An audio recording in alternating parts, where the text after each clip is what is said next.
या बातमीचे प्रायोजक आहेत हॉटेल फानूस, शाखा number 2, SRPF camp petrol pump शेजारी, सोलापूर.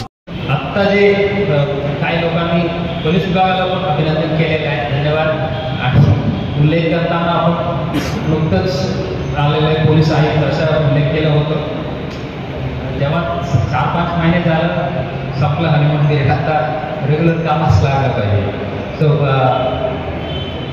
बकरीद जे काही गोष्टी रुटीन आहे, ड्रेनेज असो, ते मास्कचा तुकडा इकडे नाही आला पाहिजे, जे रक्त मिसळलेले पाणी आहे ते व्यवस्थित ड्रेनेजला झालं पाहिजे, आणि आपलं कुर्बानीला आणणारे जानवर जे आहे ते येताना जाताना ते गाडी कुठल्या पद्धतीचं वापरतात, आणि जे इलिगल आहे, जे कुर्बानी देऊ शकत नाही त्या प्रकारचे जानवर वापरू नये, हे सर्व गोष्टी रुटीन आहे, आपल्यालाही माहिती आहे.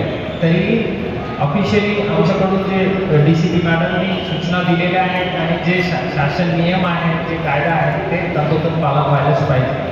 ते बघून आता पर्टिक्युलर या दरम्यान या टाईमला सोलापूरला काही पर्टिक्युलर प्रॉब्लेम्स आहेत त्यावर आम्ही ॲड्रेस करणे आणखी योग्य राहील, आणखी इफेक्टिव्ह राहील असं मला वाटतं आहे. आता नुकतं जे इलेक्शन संपलेले आहे आणि त्याचे जे रिझल्ट दरम्यान पण काही सोशल मीडियावर वाद होतो. आपल्याला माहिती आहे आता पर्टिक्युलर कॅन्डिडेट निवडून आलेले आहे, आम्ही या प्रकारे साजरा करू म्हणून एक विषय होतो, आणि त्यावर यांचं उत्तर प्रत्युत्तर जे वाद जे आहे ते end of the day common पब्लिकला त्यामुळे फक्त त्रास होणार आहे.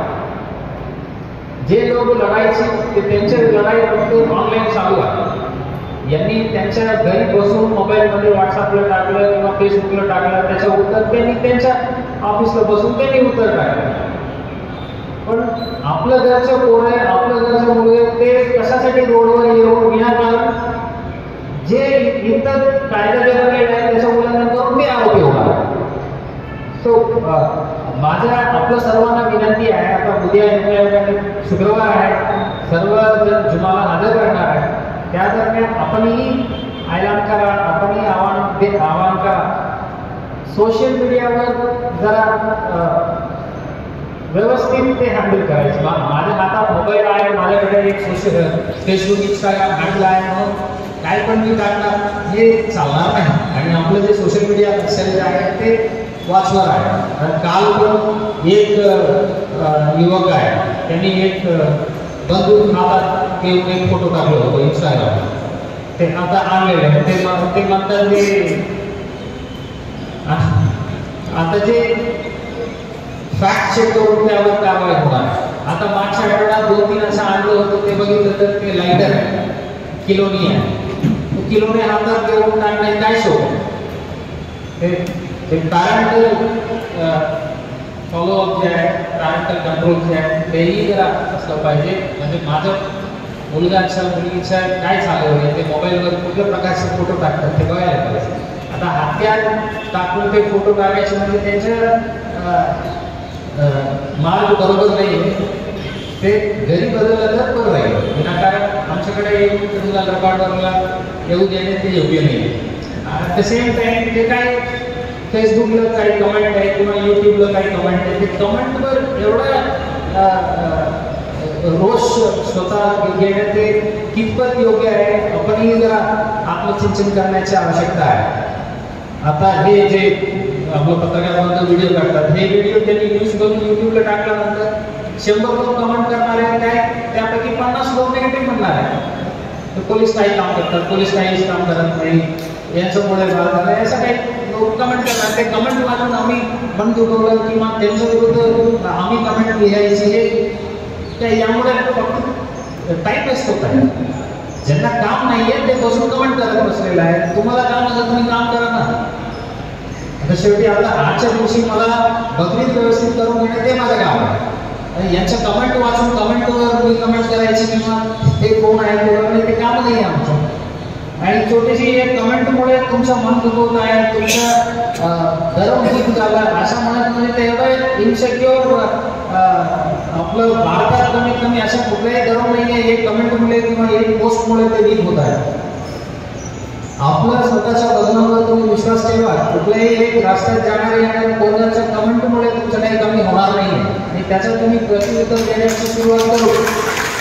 विनाकारण आपण अंगावर केस देण्याची प्रक्रिया कशासाठी करायची आणि ते सेफली आपलं घरी बसून आपल्या मोबाईलवर कमेंट टाकतात. तुम्ही रस्त्यावर येऊन दगडफेक करून तुम्ही आरोपी बनतात. काय त्यांच्यावर काय करू लागणार आहे? जे त्यांनी दोन गटात कायदा व सुव्यवस्थेचा प्रश्न निर्माण होण्यासारखा किंवा वाद निर्माण होण्यासारखा त्यांनी कमेंट केलं, त्यावेळेस काय कलम लावणार आहे? तर तुम्ही जे दगडफेक करतात त्या कोणाच्या डोक्यात लागलं ते 307 सारखा कलम तुमच्यावर लावणार.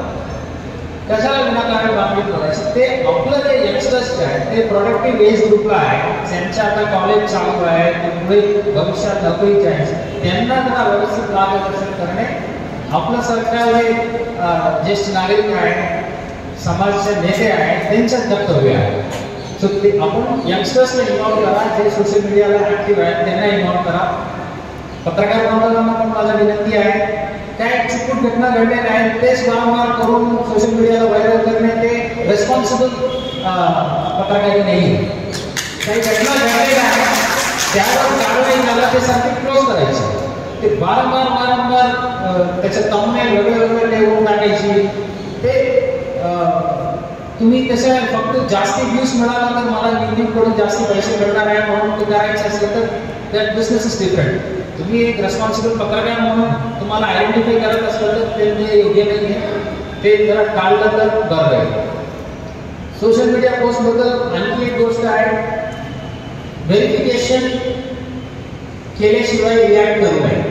वर्षानुवर्ष ग्राहकांच्या सेवेसाठी कटिबद्ध असणारे हॉटेल व्यवसायातील विश्वसनीय नाव हॉटेल फानूस. हैदराबाद रोडवरील हॉटेल फानूसच्या यशस्वी वाटचालीनंतर सोलापुरात आता नव्याने आपल्या सेवेत हॉटेल फानूसची दुसरी शाखा सुरू झाली आहे. शहरापासून जवळच स्वच्छ सुंदर वातावरणात फॅमिलीसाठी स्वतंत्र सोय, VIP गेस्टसाठी स्वतंत्र AC रूम, दिल्ली, मुंबई, हैदराबाद येथील स्पेशल डिशेस आता फक्त हॉटेल फानूस शाखा नंबर 2 मध्ये.